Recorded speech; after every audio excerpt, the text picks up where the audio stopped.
Welcome to the Determined Mom Show, the only marketing podcast dedicated to guiding mom CEOs into tranquility, wealth, and multiplying those precious moments. Welcome to this episode of the Determined Mom Show. I have, for our third and final episode of this series, Dr. Kimya Nuru Dennis. Welcome.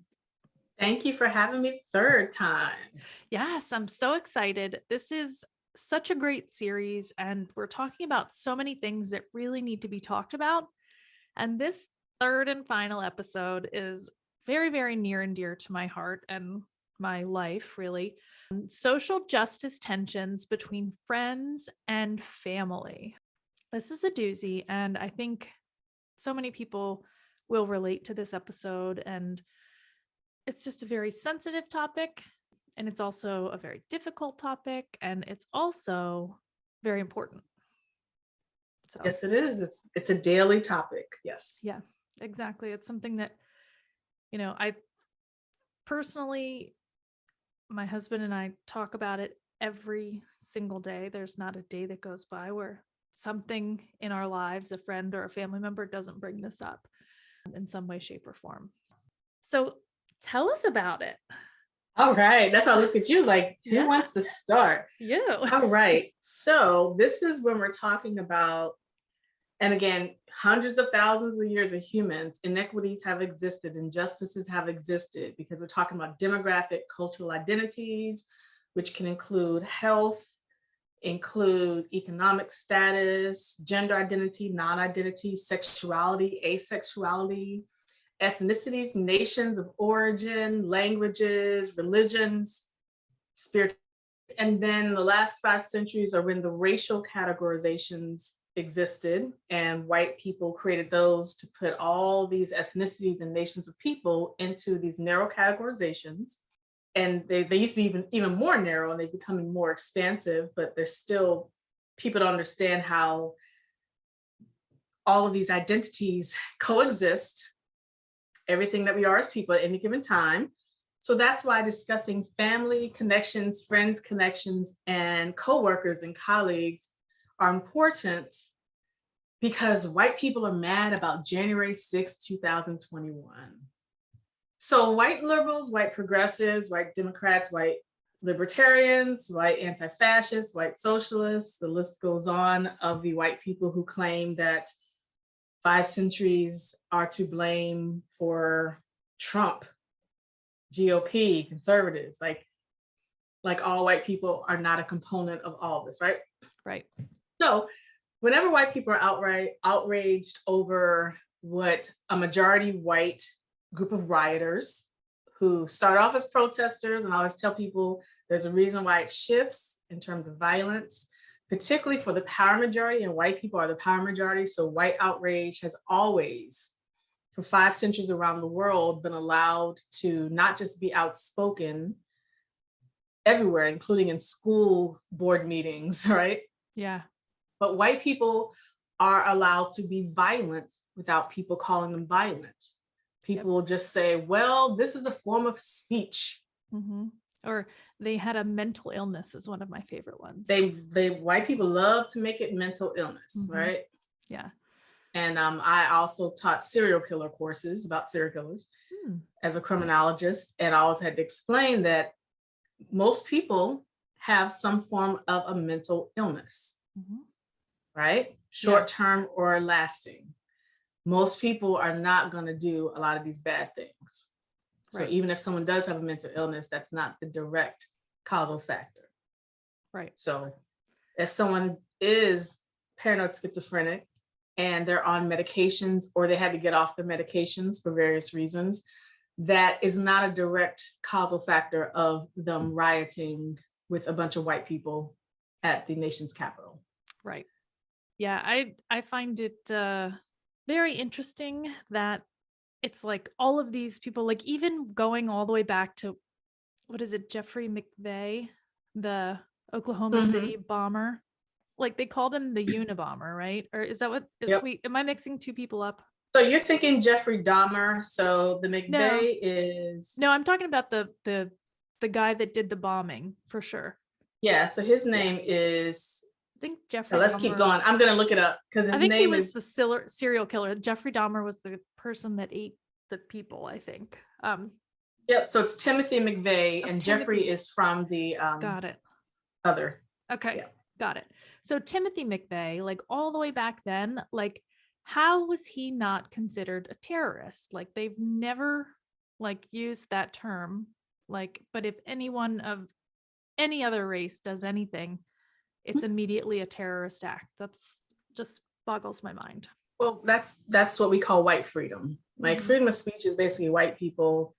Right to bear arms is basically about white people. Yep. And the same thing applies to when we're talking about terrorism. Despite 5 centuries of European white terrorism around the world, despite white people stealing land and stealing people, and of course, hundreds of thousands of years, humans have stolen from each other, controlled each other, enslaved each other around the world. But this is a different form because it has a different lasting impact for 5 centuries that made white people, despite 12% of the world population, the power majority of the world, which includes when people talk about the world's most powerful, wealthiest nations, they are predominantly white nations. And I tell people to stop using the categories of first world, second world, third world, because despite how they were initially created, a white man took it to make it into about power. White people are falsely labeled as intellectuals, as inventors, as creators. Most of the things that people are taught K through 12, even in doctoral programs, medical degree programs, including teachers who are teaching stuff to every generation, taught that white people's violence was finding new nations. Like they talk about the founding of America. Isn't today like President's Day or some other nonsense holiday? It sure is, isn't it? I'm glad we're meeting today because I don't celebrate these holidays. Yeah. So we're supposed to celebrate the presidents who have contributed to terrorism. And that's president of every, and I'm gonna say it again, every political party, every single president.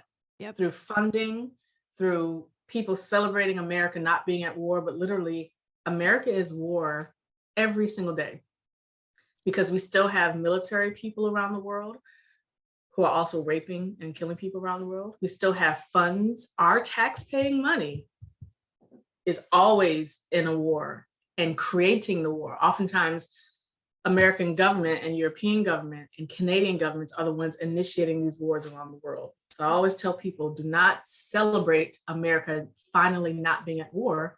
America's always at war. That's just one thing to think about. So when people celebrate these presidents, I always say, why are you celebrating them in the first place? And that ties to, of course, people having friendships and family connections. This is not about people controlling what other people believe and what other people say. It's instead getting people to understand what is a deal breaker. Like a deal breaker for me is not when I see Black people stand for the Star Spangled Banner. I haven't done that for decades, but that's not a deal breaker for Black people because there's a reason why Black people are patriotic in the nations in which we were stolen, because we built this nation. So the patriotism comes from us knowing that it exists because we were forced to create it. And there are also Indigenous people who are patriotic and who've been in the military for America despite this land being stolen from their people and their people being murdered, lynched as well. So this is why I always tell people that whether the issue is homophobia, transphobia, racism, sexism, ableism, you can't be doing marches in streets and claiming outrage over January 6, 2021, if every day you interact with family and friends and colleagues who are conveying the same harmful messages. Right. And they don't know that you have a problem with it because they're accustomed to you being complacent and compliant. And that's a serious issue where it's like not saying anything is just agreeing with whatever they say or whatever that they believe. I've been fighting with my family. I would definitely say literally fighting with my family for at least a decade about different topics in this arena, whether it be immigration or, just a million different things. And I've literally like just stopped talking to people. Like, I'm like, oh, you know what? Like, you being in my life is not more important than you understanding or us understanding each other. And the thing that bothers me is personally is when people like vote or basically believe those things and then they turn around and say that they love my kids. That is like the worst thing that you could ever do in my mind. Like, you can't vote against those interests and then say that you love my husband, you love my kids, you love my friends. Like, that's not possible. Times are a complete waste. I tell people, as a Black person who demands reparations, I demand it in a different kind of way. I don't want us to have a check in our account, because if you're still going to require me to pay taxes on this stolen land that I'm here because my people were forced to be here, and for my reparations. If you're going to keep putting oppressive materials in every school around the world, then you're taking from my reparations. The list goes on and on. Yeah. So this is where people just have to like pretend this is a counseling session. What are your deal breakers? Like, if you go to a counselor and you're talking about an emotionally or physically horrible, romantic, intimate partnership, think about what the counselor would oftentimes say. Like, how many times are y'all gonna debate with each other before you recognize that this is just a deal breaker? This can't be fixed. Maybe we should never see each other again, or if we see each other, it should be a head nod, wave, and going about your business. Yeah. And this is why I just think that it's important for people to highlight who in their life is a deal breaker. Because family, for me, is always quotation marks. I don't believe that family has to be assigned to you. Family is what we create. Right. Biological family does not mean that has to be your family. Friendships, most people are not your friend. Like, people since preschool, they're, brainwashed to believe that just because you can talk to someone about a certain topic, that makes them your friend. And social media has made people's definitions of friendships even worse. Right? Yeah. Like, oh, I know that person's cousins, sisters. Yeah. Yeah. That hashtag person. Yeah. Like, that person is not someone who you can speak with during life tragedies. That person is someone who you can speak with regarding every professional. That means that person is part of your social capital and social networks. That's not a friendship. And sometimes you might be telling that person something, they're using it to harm you in some way. So this is also something that adults need to learn about: healthy, productive relationships. And that's a general sense. And especially when we start talking about demographic and cultural identities. And one example I also use is when we're talking about multicultural, multiracial, interracial. Most of the time when people highlight that, they're talking about somehow white people are involved. Right? And that's been the case for generations. When people talk about, back in the 70s and 80s, the doggone, was it Coca-Cola commercial, or was it Pepsi, that had the, I like to teach the world to sing. And that commercial is so stupid. Like, back then it just looked so sunny because we were children. But in retrospect, when I say that commercial, it's a very stupid commercial, because despite them celebrating the different complexions, melanins of our people around the world, it was still led by white people, blue hair, blue eyes. I wish they had blue hair, blue eyes and blonde hair, right? Yeah. So the same thing is whenever we talk about multiculturalism, various identities, it's always based in white people being the central focus and everyone else becoming white enough. So if you have very dark melanin and you're from East India, you now better make sure you at least have thinly textured hair, and you can comb it over and look like a white guy with very dark skin.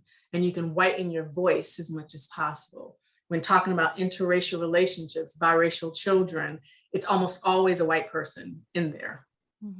rarely do people highlight interracial, multiracial being based in indigenous people and Asians, Black people, and non-white Latinx, Latina, Latino. Almost always when you see a commercial, it's a white person with the rest of us. Yeah. So that's how we know that there's also an issue there in terms of how people define friendships and collaborations, because they still see it in the scope of white people have to be here somewhere. Right. So if that's a general sense in terms of marketing for companies, this notion that biracial you can't exclude white people, right? Then that's also something that white people of every socio-political scale around the world has been taught since childhood. Even though they'll say they were never taught that, they were still taught that through verbal and nonverbal cues, because that's what they saw. So like, even if they saw children of various racial and ethnic and cultural identities at school or at home, they still saw it as, I want to be with you, but then I can pick and choose when to go back to my white people. Right. There's a normality for them. Right. For me, well, it used to be for me, obviously, before I married my husband, but there's that normality where you go back and like, I go to my mom's house and everybody there is white, and like, there's no anything.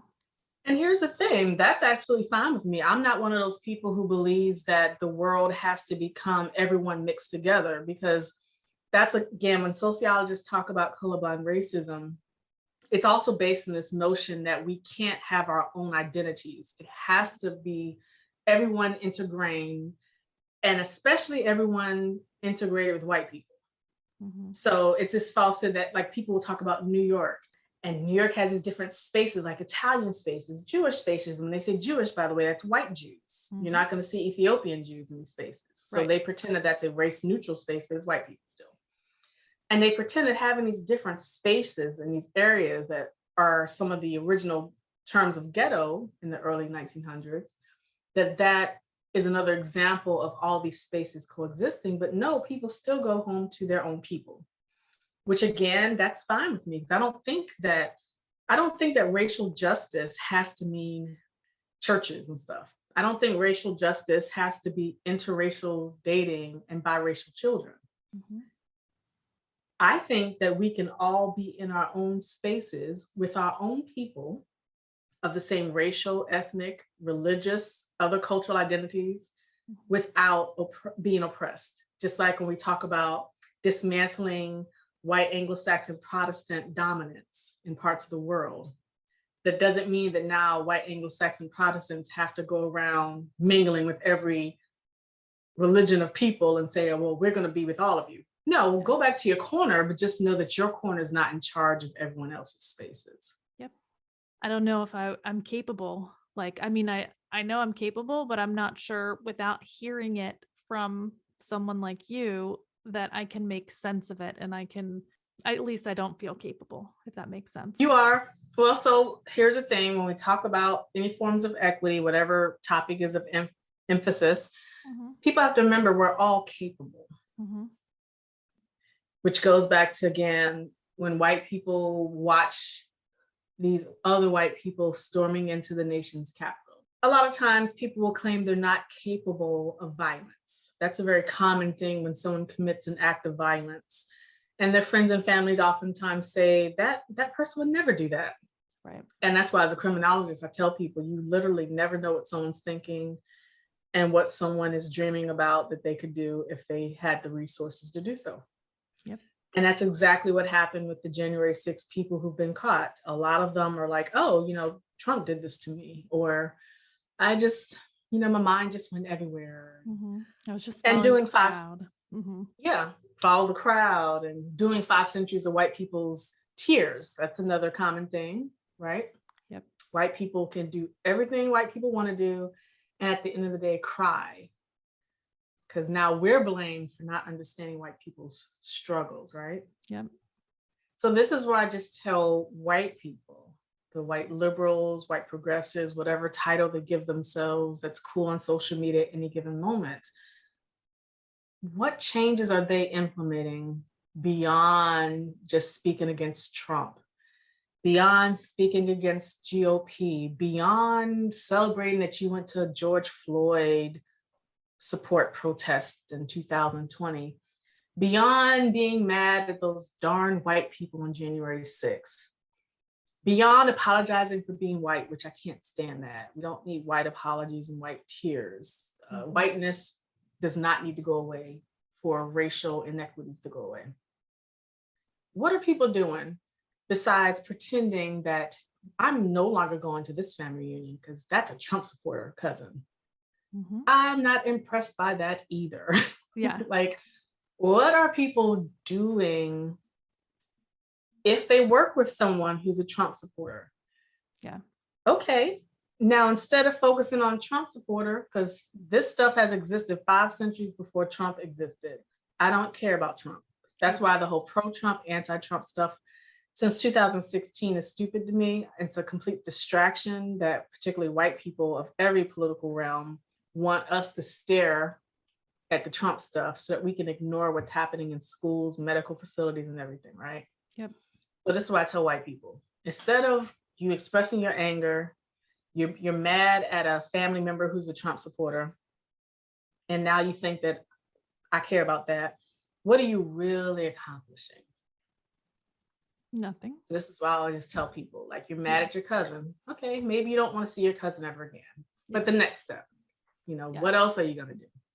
Definitely those conversations need to be had about what the feelings are behind that. I mean, the feelings about what you feel as a person versus what they feel as a person, and kind of just having those discussions of like, okay, why do you think that's not right? Why do I think it's not right? Why do we disagree? And really just figuring it out. And if you come to the conclusion that you can't figure it out, then I think that those are when those deal breakers come up. Yeah. So that's where they'll say, okay, this family member is, well, I always tell people racism is beyond individual level, right? So I don't waste time calling individual white people racist, because you will waste the rest of your life debating whether an individual is racist. And meanwhile, the curriculum's still horrible. The medical policies are still horrible, right? So this is where if people have deal breakers with someone in their family or friendship circle who's making comments that are anti-Black, anti-Asian, anti-Indigenous, then okay, that could be a deal breaker, right? But no longer speaking with that person is going to be a daily process, because that person might be pro something else that you're interested in. Like, that person might be anti-Asian, but they're pro recycling and they're pro ecosystem. And a lot of people have told people, I disagree with you on this, but we agree on that. And that's the thing that Black people are told when we collaborate. We're told constantly that we need to be around anti-Black people because we need to reach more common goals. Think about what 5 centuries Black people being told in particular. And this includes Black LGBTQIA people, Black people with a disability, poor Black people are told to be forgiving, particularly of white people, because there's a larger goal to reach. Yeah. Right? Yeah. Like, you can't, like, we're told constantly, like every day, we're told you can't have deal breakers. And also, like you had brought up in one of the other episodes, I can't remember which one particularly, but you brought up that feeling of like, that you can't fight every single injustice that comes your way in a single day, because you would just be absolutely exhausted. And that's kind of going into what you're talking about right now. You just have to, as a Black person, accept those things, or else you're literally never going to get through your day. And that's the conditioning that you're talking about. Yeah, and that's the difficult thing, because there are some things that you can't tolerate, but you don't have to make at the end of the day. So I tell people, if you say certain things around me that are homophobic, transphobic, that are whatever the case may be, I might respond and let you know, don't say that around me. And sometimes that's organizations where, like, sometimes medical and health organizations, they'll want to put my name on something that's very exclusive. And I tell them, no, don't put my name on that. I don't put my whole attention on that because I'm like, I said what I said, and I have to move on to something else. Yeah. You know, as Black people, are oftentimes depicted as people who are tearing down buildings, and like, you know, we've got 5 centuries of doing riots. Yes, we've done that. That's also how the Haitian Revolution happened, sending them white people back to France. But guess what? White people never forget. They're very vindictive, which is why Haiti is the most impoverished nation in the Western Hemisphere, because the French coalition with other Europeans, with Canadians, and the United States of America to keep Haitians oppressed to this day. That's how I tell people, white people will disappear because they know that they're going to punish you in another way. Yeah. So yeah, so that's the thing about telling people that something is, that you're not going to tolerate something. However, it's not a deal breaker in the sense that everything else has to stop then and there. That's what people have to decide for themselves. Yeah.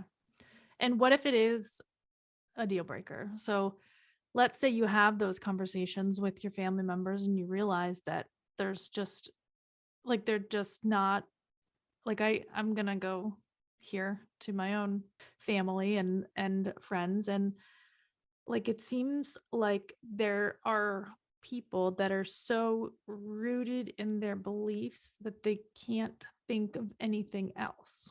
And in that instance, no matter how many times you talk with them, no matter how many times you try to understand where they're coming from and get them to understand where you're coming from, they just don't understand. And they're literally like incapable of thinking beyond what they've been taught and what they believe.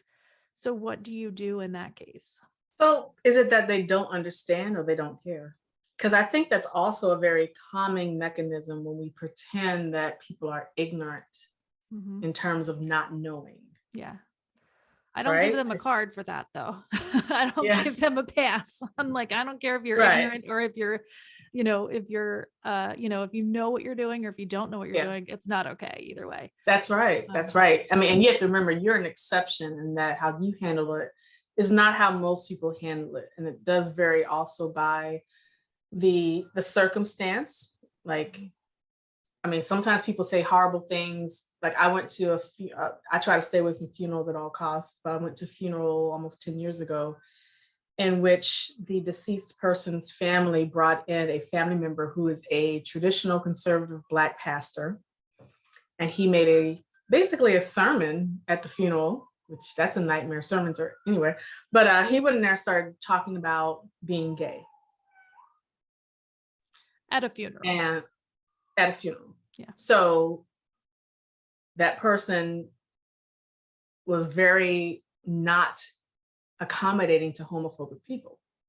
So the family unfortunately still brought in that homophobia while the person is laying in the casket. And so my colleagues and I, and including my colleagues who are gay, we just sat there silently because we're like, we're not going to march out and protest because this is not the time for that. Right. And we're actually not going to preach to that family about how this is wrong, because the family actually knows it's wrong, which is why they did it when the person's in the casket, because the person would not allow them to do that any other time. So this is also when you have to notice as a deal breaker, because these are some people that after this incident happens, they will get the best message when I'm no longer available for them. Yep. So there's some things that we can't always speak out in a sense of speaking, but we speak out in a sense of absence. And I tell people, if you're speaking out in a sense of absence, don't say you're just too busy. Like, don't make up lies and say, oh, I have a meeting. Yeah. Like, if people insist on knowing why you're no longer available, tell them, I don't like you anymore because you said this. It doesn't have to be a conversation after you say that either. You've said what you said and you're going about your business. And I hold people accountable when they lie and say, oh, my schedule got too hectic. People are very phony. That's another social learning component, how people learn to be. They learn to create all sorts of different excuses. And so I tell people, you're not a change agent. You're not a community advocate. You're not anti-racist. You're not anti-colonialism. You're not anti-anything if you make up excuses for what you do. To accommodate the power majority or the oppressors. Because if That's they a can really still good be one. cool with you, yeah, I mean, it's cowardly. It's very cowardly. Because if they can still be cool with you and say, "Oh, I know you're busy," no, I don't. I don't need people to know I'm busy. I could be at home watching my favorite show. I've separated from you. Mhm. And that's what I always make sure people know. I don't waste time with long conversations because there's nothing to interlock. There's no dissecting of information. There's no further discussion that's not complex. I've already just told you. Yeah. And a lot of people are afraid to do that because we talk about connections, professional connections, personal connections. And a lot of people have been taught all their life, that's part of the brainwashing, that you have to be connected with everybody. Mhm. You've got to be the good person. That's how white people love the be kind phrase. Yes. And You know? and being liked by everyone and being like Mhm. that person that everyone's like, oh yeah, she can do this, or she can help me with that, or like, Mhm. yeah, I get that. Especially white women. Mm-hmm. White women are like at the top of the whole be kind movement thing. Mm-hmm. Yep. They'll pretend they got it from Gandhi. They'll pretend it's like some kind Yeah. of culturally conscious, like, and they'll misquote Reverend Dr. Martin Luther King Jr., all sorts of stuff. Yep. They don't find like his critiques of white moderates and stuff. They just pick and choose the stuff they like. And they'll pretend that it's kindness. Yeah. And I'm like, that's a disguise as well, instead of being honest about here's the problem. Here's specifically who is the problem. So problems are not abstract, right? Right. Like I always tell school officials and anyone, don't tell me the problem is someone ahead of you. Like, again, we're talking about planets and aliens. Tell us specifically who is the problem so we can go to that person. Right. And we're not going to say, oh, we just mysteriously found you. We're going to say so-and-so told us to find you. That when people try to act like it's mystery, it's the same perpetuating injustices because people don't want to be held accountable for the hold others problem. accountable. They want to hold others accountable for the problem. And then the people who are the key decision makers, they pretend to be I'm just here. Mm-hmm. But they're making sure they're not just here when it's time to take their salary to the bank. Yep. I tell people, if you're just here, if you're not doing anything, then why are you getting the salary? Yeah. Ooh. All of those things are like amazing. And if you're listening, I hope that you're thinking about all these things and how they can, present in your life and in your relationships and with your coworkers. And I mean, there's just so many different areas that this applies to. I mean, literally every single relationship in your life, whether it be your boss or your cousin or your sister or your mom or your significant other or so many different things. I know people that are of different political spectrums than their spouses. And I do not understand how people can be in a relationship with someone that they have, such different views of the world. It doesn't make sense to me. I couldn't do it. I would not be able to do it. I don't know what your thoughts are on that. I'm sure. So here's something that we have to understand realistically as adults. Mm-hmm. For the people in your life, you don't really know their belief. Mm-hmm. You just know what they convey. Right. You don't know their voting patterns. You just know what they say. Every single relationship, which includes marriage, has included people with differing voting patterns and beliefs than assumed. Mm-hmm. A lot of times people are not sharing their true opinion because they don't want to argue. And they're fine with you assuming that they have good opinions. Mm-hmm. And it's historical. So like when we talk about the views that many Black people started having regarding immigration, including African immigrants, that started because white people falsely conveyed that now Black people have to compete with everyone in order for Black rights to happen. Yep. Although it is true that the rights of many people are on the backs of Black people, because civil rights movements, mostly because of Black people, the LGBTQIA pride and rights movements started with Black transgender people. Feminism really originated with Black women, okay? particularly African women and Asian women as well, indigenous women. It did not start with white women in that sense. Yeah. So in that sense, it's very true sometimes that Black people, we can become very stiff because we're very tired of including people in our movements and in our rights struggles. And then when people get included, they step on our necks and backs to get excelled and then say, we're all the way up here. We've succeeded. Why are you Black people not doing well? So that's why I don't use like acronyms, BIPOC, of color, any of that stuff. I'm not part of any of that. I'm Black. I don't use of color because most people who are in the of color, you will rarely find organizations and movements and activism where people of various ethnicities participated with Black people consistently. Not just one march, not just one organization, not just one chapter of a student group, but consistently.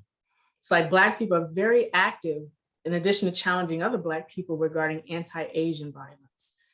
However, it's very rare to find Asian and Black organizations. There are some organizations that are Asian and Black based regarding justice, but it's relatively rare. Yeah. So when you see Black people who become anti-immigrant, and a lot of people who are pushing for reparations for us become anti-immigrant because they falsely believe that it's a competition. On one end, yes, it is true that a lot of people have built from the struggles that we've fought against.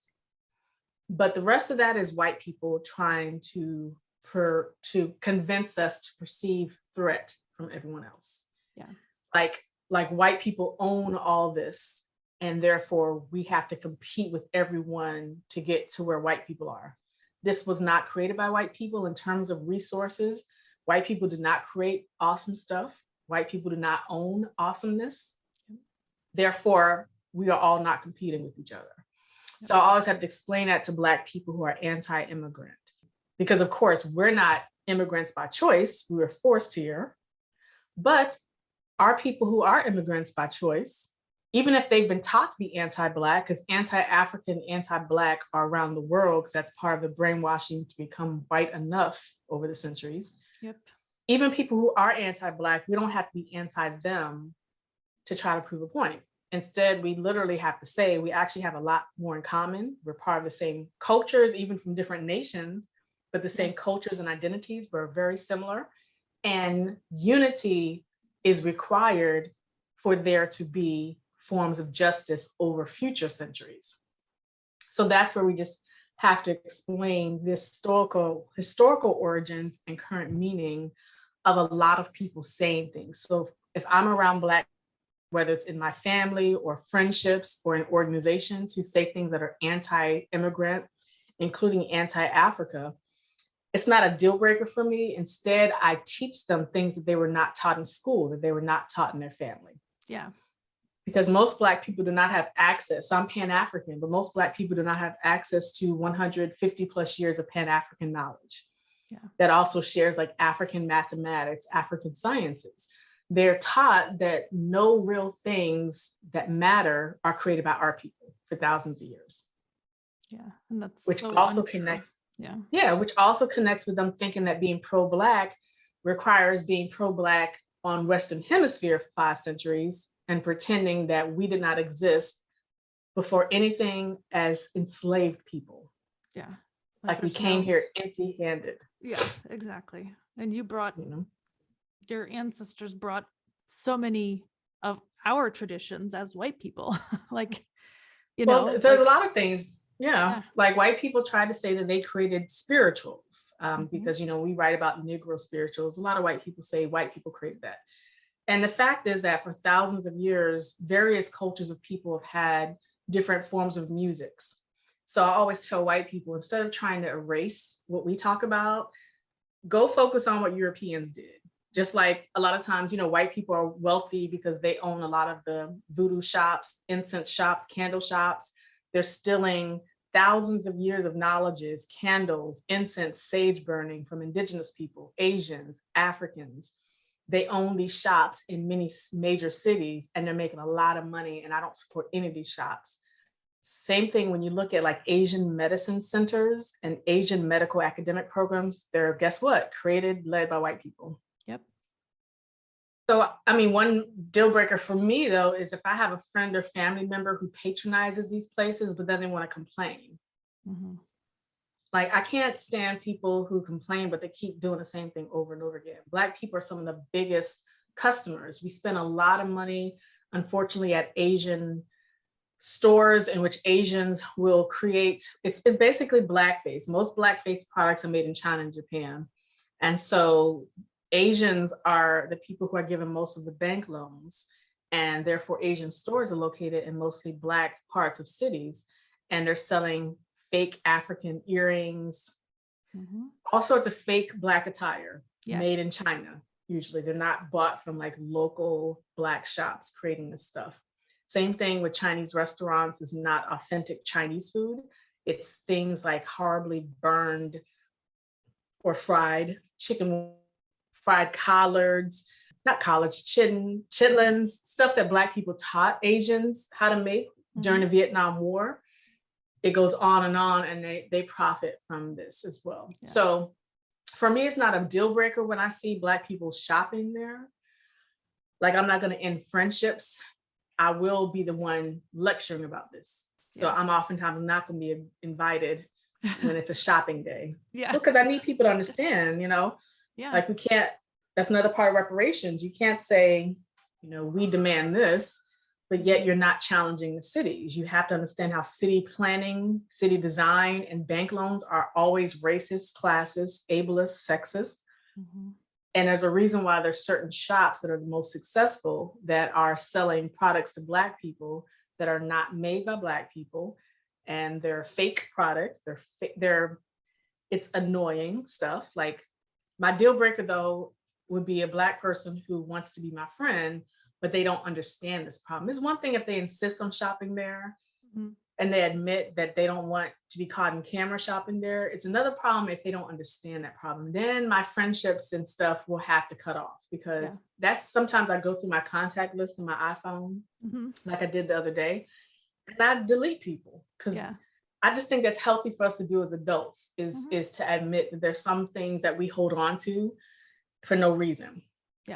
There's some people who really want to pretend they don't understand, but they understand. It's just that challenging the establishment takes more time from their busy schedule, or they have to pay more oftentimes to certain stores, and they'd rather pay less to people who are actually harming our people. So, and if they get tired of me holding them accountable, sometimes I do have to delete them, because I can't have my name on their list of people either. Yeah, exactly. I understand that completely. And it goes back kind of to what we were talking about earlier, that same, do they not know, or do they not understand, or do they not want to understand? Or I think that's how you put it. Is that right? Yep. Yeah, they know. I mean, we have a lot more and more information out here. We have Black organizations for centuries, and not just NAACP and Urban League. I mean, we have to remember these, when Dr. W.B. Du Bois and Ida B. Wells and them created NAACP back then, they did it for a different purpose. Colored people was used because we were called colored, and then eventually it started integrating different racial and ethnic groups who are not white.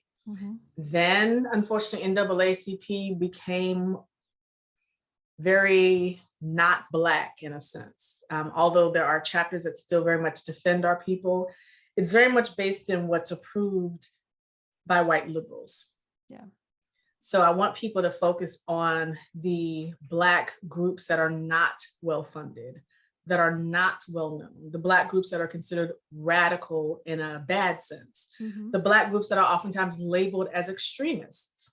Black Panther Party was labeled that. Of course, unfortunately, they had issues of sexism and other issues, but there's many groups. There's Black women radical groups who are, some of the origins of real gender equity work before feminism became this popular thing for white women. So I encourage people that we can have deal breakers with families and friends and coworkers, but if you're cutting people out in your life, you need to expand your horizons to different groups that you were always told to stay away from. different groups that you were told are the angry Black people are oftentimes angry for good reason. We have every reason to be angry, right? Exactly, But contrary to what people are taught on the media and in schools, Black people are not running around killing white people. Yep. Black people are not running around abusing and controlling white people. Yep. Just like we say that women should be mad at men. Like whenever men say, oh, you hate men, and women are like, I don't hate you, but we have every reason to, but I don't. Same thing pertaining to when we're talking about Black people. We're told that we're angry no matter what we do when we say no. Yeah. So I tell people, if you're going to have a deal breaker with people and take people out your life, that doesn't mean you have to now be socially isolated and lonely. That's a lot of people are scared of. Yeah. They're scared of being lonely now. Yeah, that's true. And I think the pandemic has accentuated that, just because everybody kind of got cut off from the world, and then it's like, oh my goodness, I don't want to lose anybody, you know. To be honest with you, a lot of people were lonely anyway. Like they're around their family and their family's saying all sorts of stuff to which you disagree. They're saying false things that you know you can't change.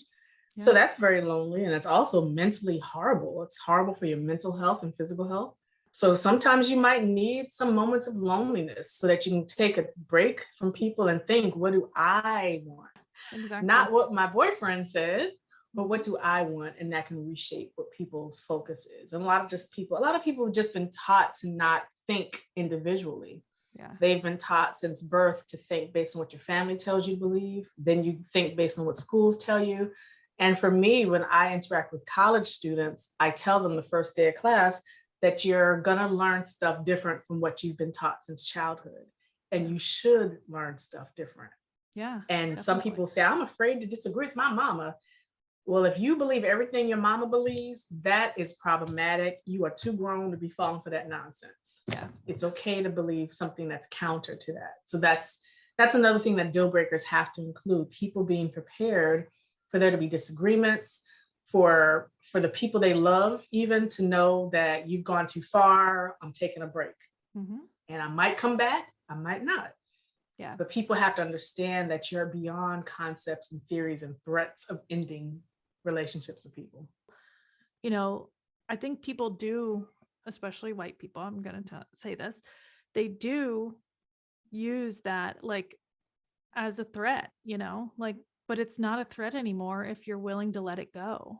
Literally, they can not hold anything against you because you have understood that they're not aligned with your thought process, and you just let it go. And there's no, it's an element of control, which I think is intrinsic in our white society, is just we need to have control over everything and everyone.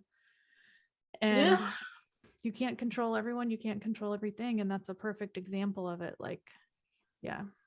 So if we're talking about power, definitely. So power as it pertains to race, white people do that. Power as it pertains to gender, cisgender people, men do that. Yep. And the list goes on. If we're talking about humans in general, humans do that for hundreds of thousands of years. Humans are very categorical. Most humans are taught that everything has to fit in a category. So I always tell people, if you consider yourself different than everyone else, remember there's a subset of societies that are different as well. So you're always part of some kind of category. Yeah. And so humans just need to understand that we as humans, we're taught very much based on learned behavior. 99% of things that humans do is not genetics, not biological.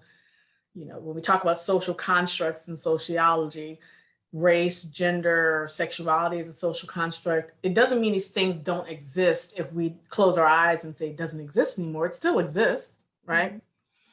We don't have to erase it. We just have to understand the meaning varies across groups of people, across individuals. And we have to understand that many people spend their whole entire lives defining themselves, not based on what they know and what they want, but based on what other people consider the standard. Which is why a lot of people, I'm gonna go back to January 6th again last year, which is why a lot of white people keep repeating the same thing over and over again to criticize the January 6th riot without explaining what they're doing to change something in their own life. That's another distraction. They want us to celebrate that they're outraged about Trump and January 6th people. But then when you ask them, okay, what are you doing to change something in your life? Are you changing school curriculum? They get offended because they've been taught their life that they can criticize other stuff without actually having to change anything. Yeah.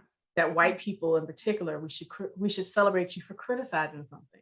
Yeah. Criticizing something means absolutely nothing, right? But that's the whole routine again. It's not based on changes.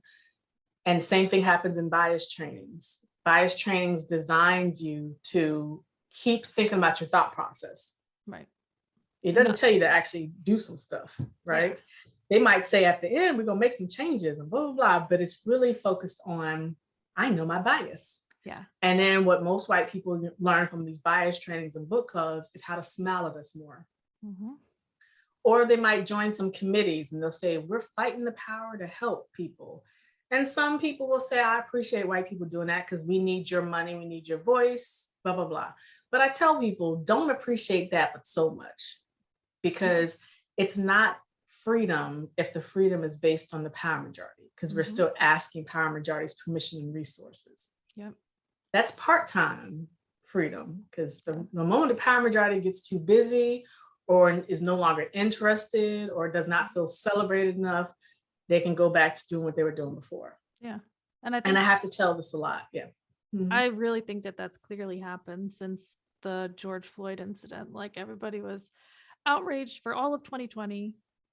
And then like 2021 came and like less people were talking about it, and even less and less and less and less. And now the majority of the people that were outraged at that point don't even talk about it at all anymore. Like, it's just not something that they care about anymore. I don't know. It's crazy.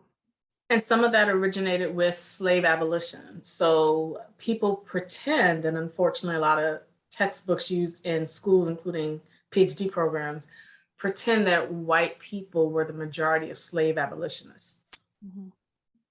Yeah. And that white people invented slave abolition. That's the part that really gets me, right? When enslaved Africans, enslaved Black people who've been on this stolen land for centuries by that time, that we were just happy. And then white people showed up and said, did you know there's freedom? And we're like, oh my goodness, there's freedom? No, that's not.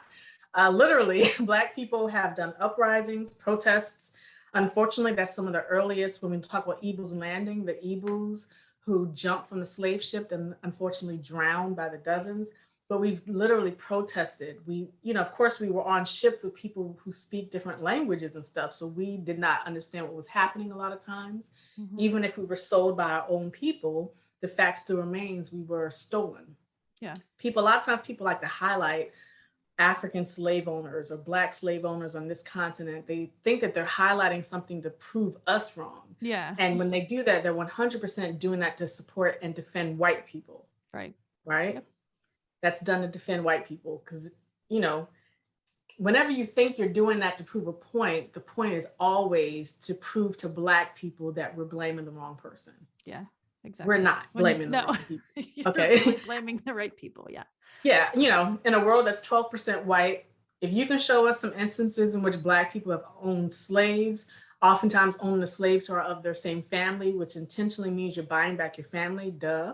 But people who spend time doing that, they're just showing that people will waste time on the dumbest things, because instead of putting that investment in research and writing to change funding and other things, they put that in our face and say, look here, Black people, this will teach you how to shut up. Mm-hmm. And it doesn't. Well, no, because it just proves again that people have different purposes for what they do. Yeah. In their mind, they're putting this in our place. And that happens. Some white professors do that in colleges. A lot of times white legislators do that. The whole idea over and over again, despite them not reading, they're not well read. So they don't know, they haven't found like centuries of Black writings, Black poetries, Black knowledges that Black people have published on this hemisphere for 5 centuries alone. They don't know that. What they do is they find a smidget of something, and then they think they're telling us to shut up so they can teach us something. Mm-hmm. And white people do that a lot, like including white professors. They think they're telling me something about myself. Yeah. And that's where I don't argue, because I tell people I don't argue with fools. Yeah. I let you have your foolishness on your own, because white people want us to waste our time. Mm-hmm. They will, just like when I do trainings, white people would want me to spend 2 hours in a training debating with white people, and then they can critique my business and say all she does is argue white people because she hates white people. Yeah. That's intentional design over and over again. And so I always tell all minoritized people, including Black people, to recognize that that is the routine that the power majorities do, because they're accustomed to dismissing us as uninformed, unintelligent, and just darn angry. So when you waste time arguing, instead of just saying, I hear you, now moving on to my point. Right. When you focus instead on correcting them and arguing and stuff, then they'll label you as a person who's about to do some kind of terrorism, burn down buildings or something, and you're complying. Hostile. You're hostile. Hostile, yeah. Yep. So I love this conversation, as you already know, but what is the final thing that you would like to leave the audience with about this particular topic? Yeah, thank you. So some people are listening and they're like, they don't understand our topic, and that's fine, because we're intentionally showing how this topic of deal breakers with your friends, families, and coworkers encompasses a lot of subtopics. We're doing that intentionally because the same way they might feel like they're going in different directions in our conversation, that's how their life is, right? Right. Their life is not straight and narrow in terms of just one issue. So we did this on purpose to show them at the end of your thought process, you have to say, okay, I've just thought about a whole lot of stuff. Now, what can I do with all those thoughts? It doesn't always have to be a perfect outcome. So whether it's a family member or a friend or coworker who says a lot of harmful things against particular groups of people, or you might find that they're doing something harmful. They might be part of an organization that's anti-Asian, an organization that's homophobic, anti-LGBTQIA. They'll claim it's free speech, free religion, whatever the case may be. You have to say, I tell people to write it down. You have to say, can I be around this person and just require this person not to do this around me? You have to look at the pros and cons of doing that. Do you want it? Because it might be a parent, it might be a real close family member that you didn't know they held on to this until you saw it. You might be really shocked. This includes people who are very educated as well. I always tell people, because a lot of people like to pretend when they look at the January 6, 2021 white protesters, they tried to also do a very classist, ableist, fat phobia standpoint. They try to show images of obese, poor, working class, trailer, the phrase trailer trash that I hate so much because that's such a harmful term, but they have this image of the white man, obese, poor, and I say, no. I said, first of all, that is the classism, ableism, fat phobia that actually solidifies how Black people have been depicted, from the welfare queen to Sarah Bartman to Henrietta Lack at Johns Hopkins University. So don't perpetuate that and claim it's just challenging white people. It's not, it's actually complying with it. Yeah. So that's why I just want people, if they're talking about deal breakers for their families, they have to realize they're going to learn some things about their family, friends, and coworkers that are counter to the stereotypes and assumptions that they've had. Yeah. Like they're going to have the same way that January 6th now reveals that some of these people are cops, former cops. Some of them are teachers. Some of them are legislators. Some of them are the white people who have called themselves out. Some probably white people who have been in charge of anti-racism committees. That's why I call them the average white people. Yeah. The average white person for 5 centuries has depicted themselves as awesome and even equity-based until you catch them in a time where they feel empowered to be their true self. Yeah. Yeah. And that's so evident in that, just in the videos and everything from that day. Like you can just see it. Yeah. That's crazy. Well, this is why I always tell people, again, as adults especially, but also as children, like as children, Black children, we're taught since childhood some of the realities. Even if not taught in school, we're taught by our families. I'm born and raised in the Second Capital Confederacy, Richmond, Virginia. My parents are Black educators. They did not allow us to walk around brainwashed to believe that everyone's just so cool. Yep. You know? Yeah. And so this is just where I want people to get from this, that this is not about the whole be kind phrase. Yeah. Yes, for mental health, physical health, it's important to have peace. I always encourage people to have at least 1 hour of peace every single day. And that 1 hour might be telling someone in your life to leave you the hell alone. Yep. Ooh, I love that. Let's make that our 1 hour of peace.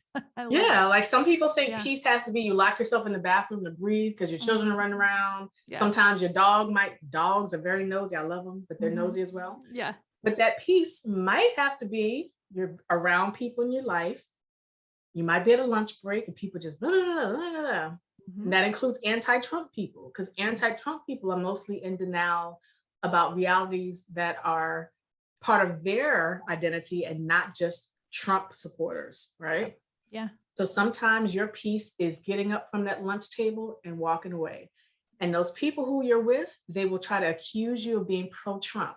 And you tell them, actually, I'm an adult who does not believe in any stupidity on any side of this nonsense. Yep. And that's your peace. Yep. And you have to, when you said the lunch table, it just reminded me of like, you have to choose whether you want to eat alone or whether you want to eat with those people that are basically doing the things that you disdain. Like, oh yeah. And this is like school decision makers, K through 12 teachers, college faculty are some of the most annoying people in the world. Yeah. Across the nation, around the world, because they think that they're like intellectual owners.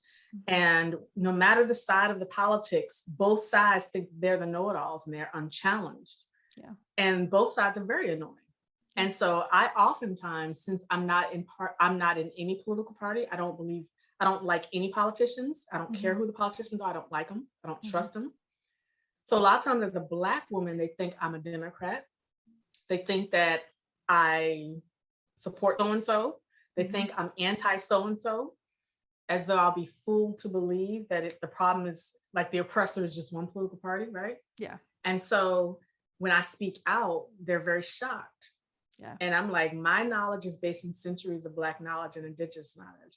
It's not just based on a hashtag that you learned 5 years ago. It's not based on DEI and other trainings you started attending 10 years ago. It's based in knowledge. Black people have explained it. The last poets explained it. You know, we can talk about different. Gilstart Heron talked about it, not just in The Revolution Will Not Be Televised, but he talks about the white man goes to the moon. You can listen to his entire records, catch it on YouTube for free, where Black people have literally explained this for centuries. Some of the gospel singers, jazz singers, professors, all the range of Black people have explained it. So I tell people when I walk away, it's not because I'm too busy. It's because this chair over here is a chair that is immune to y'all nonsense. And I'm going over there to that chair. And that's my piece, because I'm not the good Negro. I'm not the polite Negro. Yes, I'll be dismissed as an angry Black woman. That's happened to me on board of directors as well. And I am so absolutely fine with that. Because we're always considered angry Black women because we don't allow to be called the strong Black woman, because strong Black woman is always put on us when we're supposed to be silent, compliant, and put everyone else on our backs. Yeah. When we're supposed to fight the power for political parties. I'm not doing any of that. Yeah. That's not my identity. That's not my existence. I did not come from Adam's rib or any of that. So I put myself off to the side because my focus is not going to be determined by other people telling me what to do as a Black woman. Yeah, I love that. And I hope that everyone listening gets the message that we're trying to convey here. And you're just a wealth of knowledge and a wealth of, I want to call it, I don't know, understanding. I mean, you just help people to understand so much. So I really, truly appreciate you. And where is the best place for people to get in contact with you? So they can call me. They can call me. Yeah. It's all on 365diversity.com. They can also go to my link tree and you can find me on Instagram. Some of my videos are on YouTube. I turn off comments. People always say, why do you not have comments? Because angry white people are angry. Yeah. Yep. And they say the same thing and they think that they've found a new insult that has not been said for 5 centuries to Black people. Yeah. Like No matter how much you call me ugly, fat, whatever, it's literally the same thing we've been told for 5 centuries. But every new white person thinks they're doing that, which is why they email us and all that, the same nonsense. So you'll notice when you find me, I do not have the comments open in certain spaces. However, you can call me. You can send me an email. Awesome. Just know that if blocked email address or a fake number, that means you're not genuine. So if you can't be your true self, do not call me. Yeah. And do not email me. Okay. I love that. I think we should all have that standard in our life. We need to. I tell people, if you can't use your real identity, then we have nothing to discuss. Yeah. And you're up to no good too, by the way. That means you're up to trying to find an insult or trying to find free labor from me. And I'm not doing either one of those. Yeah. Yep. I love it. Well, thank you, Dr. Kimia. And I truly appreciate you. And I love this series that we've done. Thank you. I really appreciate what you're doing. Thank you. Thank you for listening to the Determined Mom Show. We appreciate you, and we would love for you to leave us a review on Apple Podcasts. This will help us reach as many other moms as we can. Don't forget to download your 10 things you should be doing to get more clients from Google Search Guide at rebrand.ly/Google10.